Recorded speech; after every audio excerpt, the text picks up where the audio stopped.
Good morning, good morning. How y'all doing today? That's Ty. How y'all doing today? Y'all supposed to be excited. Y'all about to be leaving your parents home, right? Y'all couldn't wait for this day. I'm gonna ask you again. How y'all doing today? Good. My man, that's brother happy. Mama, you heard him, right? As she said, my name is Omari Pearson. I'm the actually now market president for Operation Hope. I had to come back here to campus because of Ms. Powers. I had the pleasure of being here for the last 5 years. My background, I was born and raised in Chicago. I now reside in Washington, D.C. I was a high school basketball All-American. I was a college basketball All-American. I played with the Philadelphia 76ers, and I finished my career in Argentina. So what I'm going to talk to you today about is what you're here for college for, right? You're here to have fun. You're here to have a great experience, but even more importantly, you're here to position yourself to make money, right? No? Y'all don't want no money? Because if you want to work for free, I'll hire you. I love people who like to work for free. Raise your hand if you want to work for free. All right? How many millionaires am I looking at? I'm going to ask you that question again. How many millionaires am I looking at? Millionaires. I'm too low for you? I'm sorry. What should I be saying? Billionaires. Okay. She said my goals was too low for her. I like that. Now, I got a question I always follow that up with. What's your plan? See, because a dream without a plan is nothing more than a fantasy. And see, the difference between being a child and being an adult is now you're held accountable for your decisions. So when you were under 18, your parents told you everything to do. And believe it or not, they're still going to tell you what to do because they're still paying your bill while you're here. But you have a little more freedom. The leash is a little longer. So if you're in the school of business, if you're in the school of arts and sciences, agriculture, technology, you're picking a major and you have absolutely no idea what that major is going to pay you, you're fantasizing. See, you're on this campus to do something, and I heard the brother get up and he was talking about where he's going to work at. He was talking about the opportunities that's going to be here on this campus for you. But see, opportunities only come for those who are properly prepared. So therefore, when an opportunity comes before you and you haven't prepared and entertained and did your research as opposed to Googling with some shoes coming out, but more so Googling about your career. So if I start asking you, what do you want to be? And you tell me I want to be a doctor, lawyer, engineer, scientist, whatever you say. And then I ask you, what are the top 5 companies in America for that? Then I ask you, what are the top 5 internships for that? Then I ask you, what are the programs and or organizations on this campus that specialize in that? Because birds of a feather flock together, right? So if you say you're going to be a millionaire, that means your circle better be other millionaires. Because you rise together, you fall together. So if your crew that you hanging with on this campus is all about partying, you're going to find yourself out of here in the first semester. You become a statistic, not an overcomer. See, I'm here to talk to you real. I'm talking to you like adults. Because you've been clapping and Mom, I can't wait till I'm grown. I can't wait to leave. I can't wait. Now you have what you've always wanted. Now you're on college. And guess what? This is the cool thing about college. Like high school, when you come from middle school to high school, everything that you did in middle school don't matter anymore. The same thing now applies for college. You're here now. So whatever your GPA was in college, it's irrelevant. High school, rather, it was irrelevant. Now it only matters what you do here while you're in college. So when you close your eyes every night, you should be able to close your eyes knowing you gave 100%. Because if you didn't give 100%, you cheated your dream, which therefore means you cheated yourself. So if you gave 80% and you had a 3.0, you cheated yourself. Your currency that you will have while you're on this campus will be your GPA. As the lady was sharing with financial aid about the 2.0, no one in this room should even be having a 2.0, period. You should be getting tutoring. You should find smarter friends. Real talk. Because if your circle of friends is dummies, no offense, no knock, not dummies because they're not smart, dummies because they choose not to be smart. There's a big difference. You got to begin thinking about these things. See, if I come up here and start talking to you about checking accounts and savings accounts, you can be like, wow, I'm broke. And you will be broke college students for the next 4 years. There's a reason for that. Now, your parents got money, but you broke. So hear that. That's your carrot that should be hanging before you. I got 2 sons. Before I had my first son, my father gave me the greatest advice ever. He said, when you raise kids, you have to have 3 components to that. It has to be fear, it has to be love, and then sometimes you got to bribe them, right? I'm going to turn that to you for this. Your fear should be that you don't give yourself the opportunity to be successful. That should be the only fear that you keep before you. A fear of not allowing yourself to be successful. Bribe yourself because you should know the starting salary of your career. That's the carrot that's hanging before you. If you're coming out about to make 60, 70, whatever you're coming out making because you worked your butt off for 4 years, that stays before you on those days that you don't want to make it through. On those days that you start thinking about, why am I here? On those days that you calling your parents up because you're homesick. On those days you're thinking about, man, I should have chose somewhere else. You got to have that carrot before you. And then the last part is the bribery piece. See, the bribery piece is cool. Let me explain something to you all. Once you come to this campus, you have 3 months before Christmas, right? So if you call your parents every day asking for money, what would your Christmas look like? See, y'all didn't think about that, right? Y'all thought it was going to be sweet. Y'all thought y'all was going to come back home and they're going to be like, oh, we got mom and dad going on vacation. They're like, we ain't did our part. They're going to leave your other siblings at home with somebody else. They got one off. Trust me. If you want more from your parents, take care of your business while you're here. Hear me very clearly. And I'm doing nothing right now but telling you what they already told you. It's just coming from a different source. I had the pleasure of doing this before I transitioned and got promoted. I did this at 115 colleges. So that means every year I talk to at least 20,000 bright minds. And I consider it bright minds because I think all of you in this room have unlimited potential. But one of the things that my grandfather also used to tell me when I was a kid was that the graveyard is full of the potential, unrealized. Every one of you here has to come here with a plan. North Carolina A&T is nothing more than a stepping stone to get you to where you say you want to be financially. Your education is that tool. So start positioning yourself for where you want to go. Don't play the games. Don't get caught up into the homecoming hype. Don't get me wrong, have fun. I went to school in Vegas. Trust me, I understand fun. But at the same time, I also knew how to keep myself in the books. I also knew how on a Friday night, if I had to study for a test that was due Monday, I had to tell my boys, we can't do this. I'll get with you next week. And the funny part, the ones that didn't study Friday night was trying to circle around me on the test on Monday. See, you don't want to be a person that you have to rely on others. You want to be self-reliant, self-motivated. Your passion, your dreams should have you so motivated and so excited about being the best you could be that you're not willing to sacrifice it for anyone. All right? Y'all with me? I can't hear y'all with me? All right. So now let's go into some money a little bit. So as I got a room full of future millionaires, I assume that most of you have read books on money, right? Raise your hand if you read a book on money recently. Wow. So we're talking about money, right? Which has a language. See, most of you don't even realize it actually has a language. And very few people are able to speak it because if that was the case, there'd be more millionaires, particularly in minority communities. That means I'm going to challenge you now. So instead of listening to your music walking to class, get an audio book. Get a book on dummies on learning about investments, stocks, and bonds. You got 4 years to prove to companies that you're worth hiring. You have 4 years. Some of you hope you can do it faster. Some of you may be a little longer. Your parents like, I pray not. But you're going to get through here. But in that same process, make sure that you're positioning yourself to learn about money. Because if you don't treat your money the way it should be treated, you will find it has wings. Money is built over time. Now, there are rare exceptions where people hit it, in that great invention, and you may be that person. But at the same time, you got to prepare. Create habits now. I have students all the time that I talk to about budgeting, and they laugh. They're like, budget? What? I don't need to budget.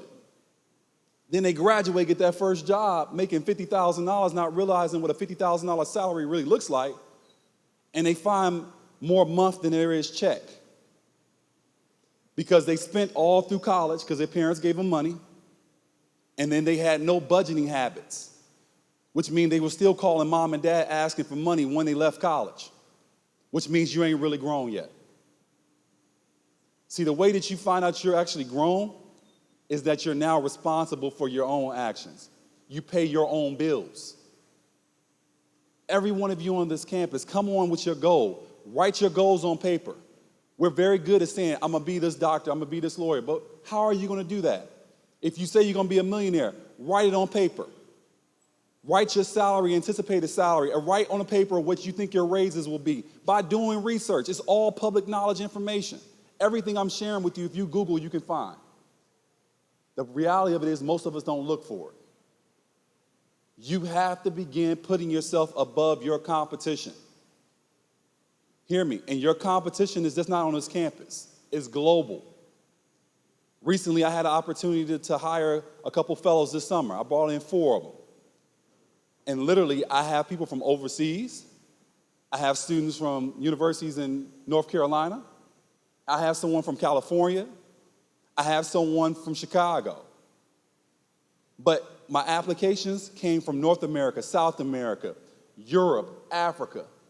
All of these students fighting for the same positions. So now it goes into another greater piece. See, because it's not so much what you know, sometimes it's who you know.